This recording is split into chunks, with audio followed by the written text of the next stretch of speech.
Quand t'as ni envie de tourner des vidéos, ni de vraiment terminer ton roman, parce que ça va être une phase un petit peu spéciale dans ta vie, à chaque fois tu vas faire une dépression, tu vas chercher une corde, et puis il y aura un ami ou ton amoureux qui va venir et qui va dire non, ne te tue pas parce que ils existeront toujours dans ton cœur. Pourquoi ne pas te filmer en train de finir ton roman? Je me suis dit, c'est une idée comme ça.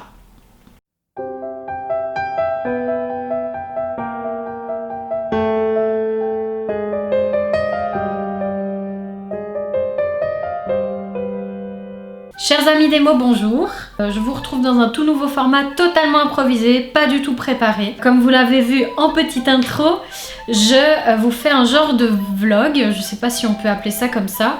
C'était un peu un genre d'élan de motivation, parce qu'il y a concrètement, je pense, 4 ou 5 vidéos que je dois tourner depuis des siècles et que j'arrive pas à me motiver à tourner, et je pense que c'est parce que j'ai trop de choses en cours. Si vous me suivez sur Instagram, vous avez vu que je me suis fait tout un programme pour le mois de mai et pour le mois de juin où j'ai effectivement pas mal de choses à faire, et du coup j'ai terminé déjà 2 choses sur 3, c'est-à-dire que j'ai déjà terminé le bilan du camp NaNoWriMo que vous avez découvert sur la chaîne il y a peu de temps. D'ailleurs merci, vous étiez à mon sens nombreux à venir voir et à donner votre avis. Et puis j'ai pu terminer une bêta lecture en un temps absolument record. J'espère que d'ailleurs l'auteur est content de mon retour. Et en attendant, eh bien, il faut que je termine mon roman. À la base, je m'étais fixé le 10 mai parce que je me suis dit je vais faire les choses dans l'ordre.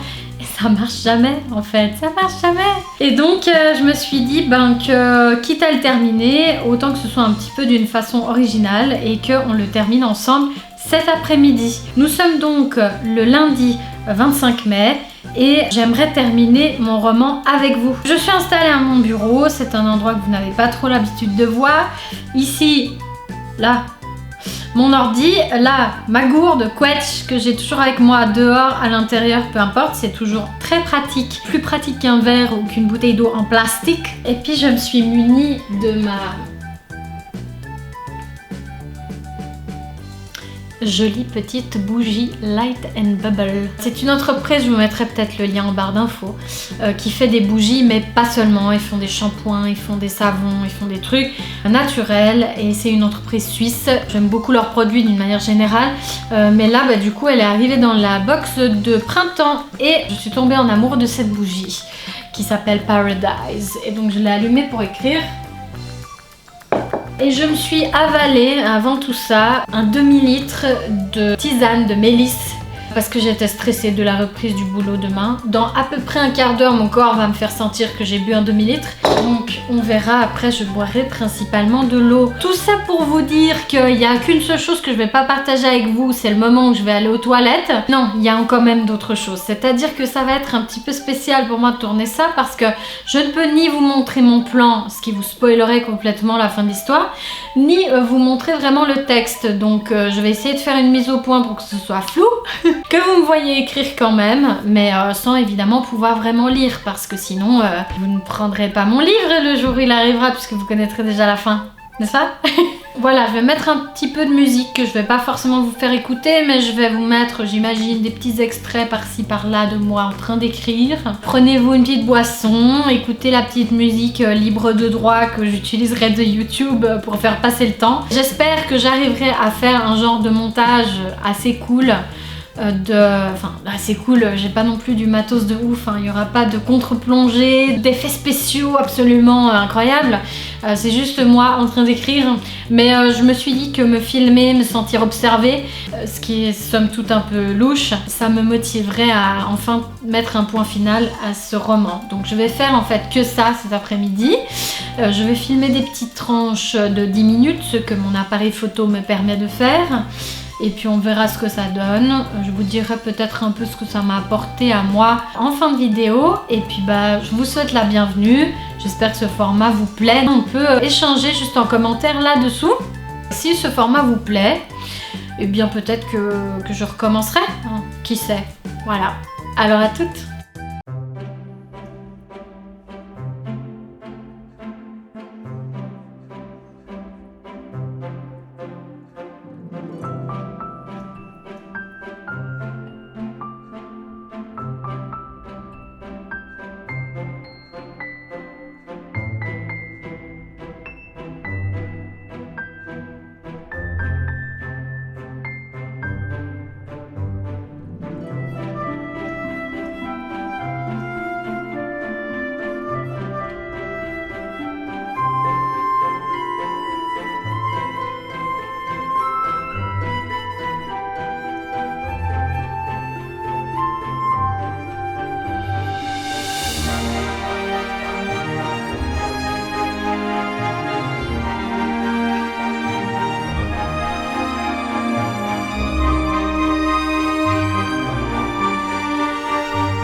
Il est venu en mode furtif, essayer de me piquer ma place pendant que je rajustais l'appareil photo.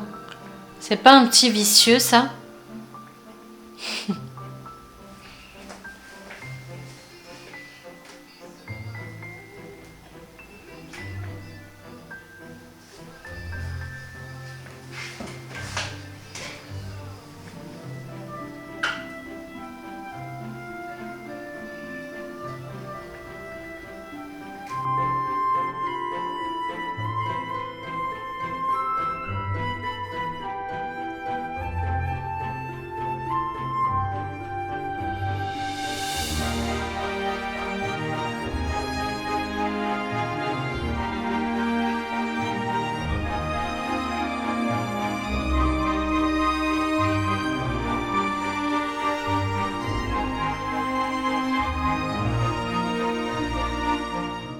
Changement de point de vue.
Bon, je crois que j'ai terminé une petite partie du point de vue d'Alyssa.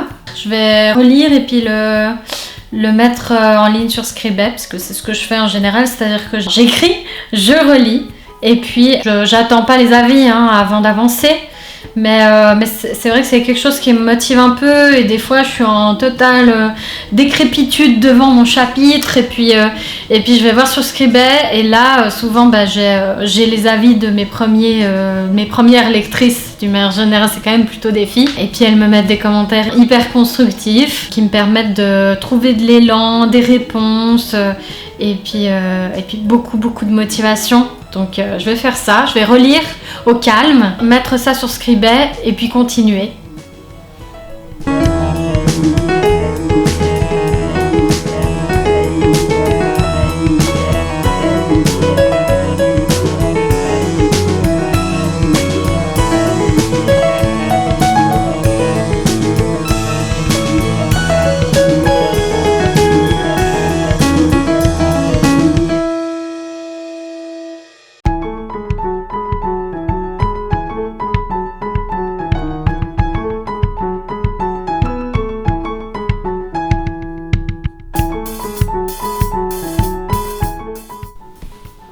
Là l'autre.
Chers amis des mots, il me reste 2 parties.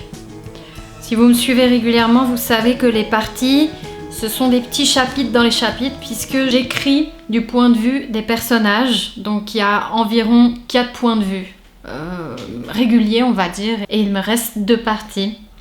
Celle d'Alyssa, qui sera l'avant-dernière, et celle de Sean, qui sera la dernière.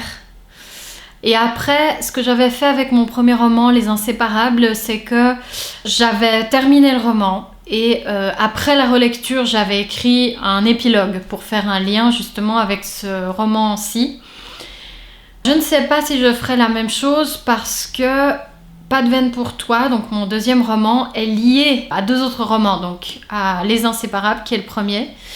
Et puis un autre dont je fais référence dans Pas de veine pour toi, mais pas à la fin. Donc je ne sais pas si j'ouvre, parce que si vous voulez, je ne peux pas vous spoiler évidemment, mais si vous voulez le dénouement du deuxième roman auquel est lié mon deuxième roman, est déjà dans ce deuxième roman.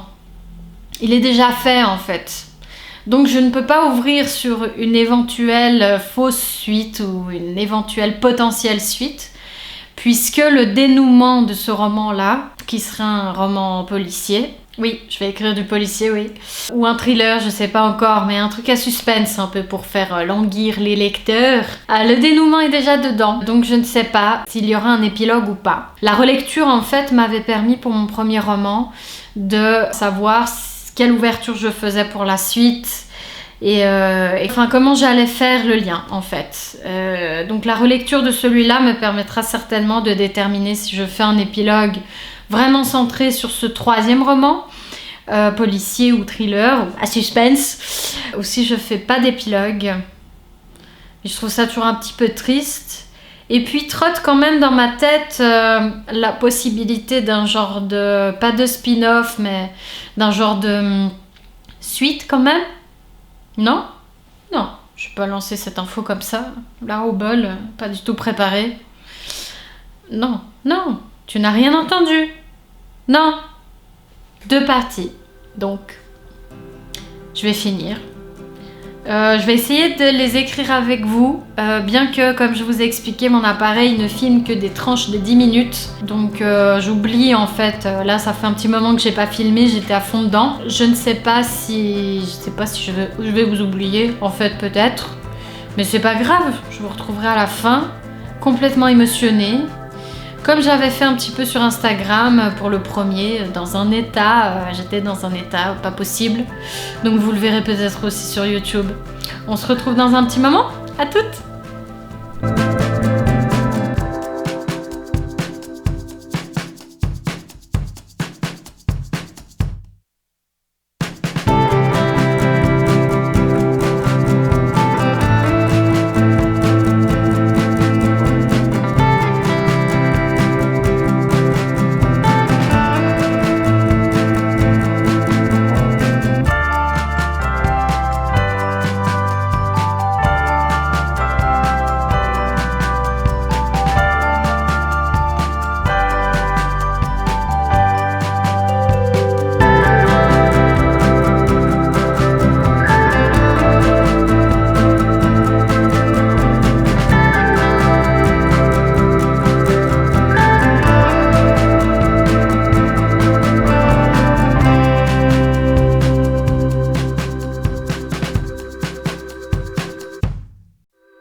Voilà, je vous retrouve bien plus tard dans la journée. J'ai fini d'écrire mon deuxième roman, le premier jet de mon deuxième roman, vers 18h, 18h30, je sais plus exactement. Je perds la notion du temps quand ces choses-là arrivent parce que je suis tellement plongée dans le truc que en fait, je réalise pas que c'est terminé. J'ai toujours... si vous m'avez suivi un petit peu sur Instagram, à la fin de mon premier roman, j'étais, comme je le disais juste avant, dans un état très particulier, très... je sais pas comment expliquer. C'est vraiment... je pensais que ce serait différent pour le deuxième, parce qu'en plus, j'ai vraiment une relation intime avec celui-ci. Pour moi, ça reste toujours et ça restera toujours ma première histoire que j'ai écrite à l'ordinateur. Donc ça fait loin. Mais donc du coup, pour moi, c'est toujours celle-là, la première d'histoire. Et je me suis dit que du coup, ça m'avait fait, vraiment pour le premier roman, ça m'avait fait comme un deuil, vraiment. Voilà, j'ai passé presque 1 an et demi, un peu plus d'1 an et demi avec vous. Et puis je mets cette fin. Alors je sais qu'il y aura cette possible suite, mais c'est fini. Je veux dire, le déroulement de l'histoire est terminé. Cette histoire-là, elle est terminée. Il n'y aura pas forcément de nouveaux personnages, il n'y aura pas forcément de nouveaux moyens de développer le caractère, développer le déroulement d'un personnage. Voilà, et je pensais que ce sentiment, il serait unique ou en tout cas particulier à chaque roman. Et c'est pas du tout le cas. C'est-à-dire que là, c'est un peu comme si mes personnages venaient d'être renversés par un camion, ou un bon gros camion plein de goudron et qui se déverse sur eux et ils vont mourir là. J'ai vraiment cette phase-là et c'est vraiment particulier et j'espère que ça ne se... que je vais m'en remettre à chaque fois parce que si pour les 14 autres projets je vis les choses comme ça, ça veut dire qu'il va me falloir des médocs là. À un moment donné, je vais pas tenir le coup. Non, tout ça pour dire que donc c'est vraiment un sentiment très ambivalent, c'est-à-dire que je suis triste de laisser mes personnages là. Bien que, comme je l'ai dit un petit peu avant, quelque chose se profile pour la suite, mais alors ce sera vraiment pas tout de suite. J'ai plein d'autres projets à faire naître avant. Ça dépendra des lecteurs aussi, qu'est-ce qu'ils attendent de ces personnages, de cette histoire. Et malgré la tristesse, je suis vraiment comblée d'avoir écrit ce roman si vite. Alors, on parle du premier jet, donc le premier jet, c'est vraiment l'étape où j'écris. Et ensuite, je laisse un petit peu poser. Le premier roman, j'avais fini en août, le début août, et du coup, j'avais laissé reposer jusqu'à... j'avais fait les corrections, je pense, en septembre, octobre. Mais c'était très long parce que le premier roman est très long. Là, je pense que je vais laisser poser, en tout cas, je pense jusqu'à mi-juin. À moins que je sois très motivée avant, j'essaierai avant. Après, du coup, j'irai sur la correction. La première correction, donc celle qui se fait à partir des retours sur Scribet. Donc si vous êtes inscrit sur la plateforme, si vous voulez découvrir la plateforme, je vous invite à aller voir parce que le roman du coup va rester tout le long en ligne jusqu'au moment où je déciderai de l'envoyer en maison d'édition. Donc profitez, allez lire, donnez-moi vos avis puisque vos avis comptent jusqu'au moment où... jusqu'à la fin en fait, parce que même après, une fois que j'ai fait les grosses corrections de Scribet, ensuite j'envoie à mes bêta lecteurs qui eux vont faire plutôt une correction de fond et pas de forme, à moins que je tombe sur quelqu'un qui aime vraiment faire la correction de forme, mais bon, c'est pas vraiment mon souci principal, disons, et c'est tout à fait une démarche que je peux faire avec l'éditeur, du moins j'imagine. C'est moins urgent, on parle pas d'auto-édition, donc Voilà, donc n'hésitez pas à me donner vos avis, à colorier, à mettre des commentaires parce que c'est absolument ça dont j'ai besoin maintenant. Vous avez l'avantage d'avoir l'histoire en entier, donc il n'y aura pas besoin de lire en plusieurs fois si vous êtes des gros lecteurs, et puis en même temps c'est découpé en chapitres, en parties. Donc vous avez le loisir aussi de le lire en plusieurs fois, même au début de l'été, enfin bref, c'est en ligne déjà. Lâchez-vous, dites-moi si vous êtes aussi intéressé éventuellement à faire la bêta lecture, je peux regarder. Après je vais pas prendre toutes les candidatures parce que je veux pas 18 bêta lecteurs. Et la phase de correction arrive et donc je vais pouvoir les retrouver tout d'un coup, faire vraiment ces corrections, les améliorer.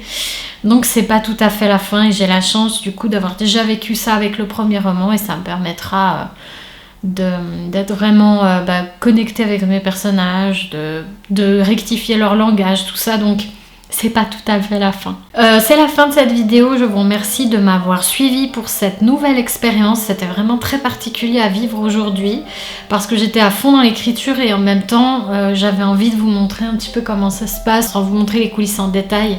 Donc n'hésitez pas à me dire si ce format vous plaît et à ce moment-là peut-être que je referai ça pour d'autres projets et peut-être du coup en introduction, comme ça vous voyez le début, vous voyez un peu comment je m'organise et vous voyez le processus, les prémices depuis la construction. En général je fais quand même des stories sur Instagram principalement que je transfère aussi sur Facebook.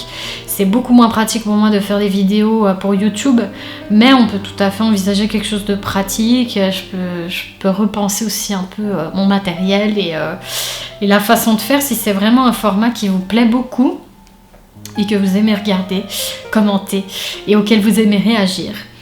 Donc voilà, je vais vous laisser là. Je vous dis encore une fois merci de me suivre ici, ça me fait très plaisir. N'hésitez pas à aimer le petit pouce bleu, à vous abonner si vous aimez mon contenu et surtout à commenter et à partager si vous aimez mon travail. Et comme ça, je me fais connaître et on échange encore plus. Et c'est surtout ça que je cherche à travers ces vidéos. Je vous souhaite tout de bon. Je vous dis surtout à très bientôt et à bientôt entre nos lignes. Ciao!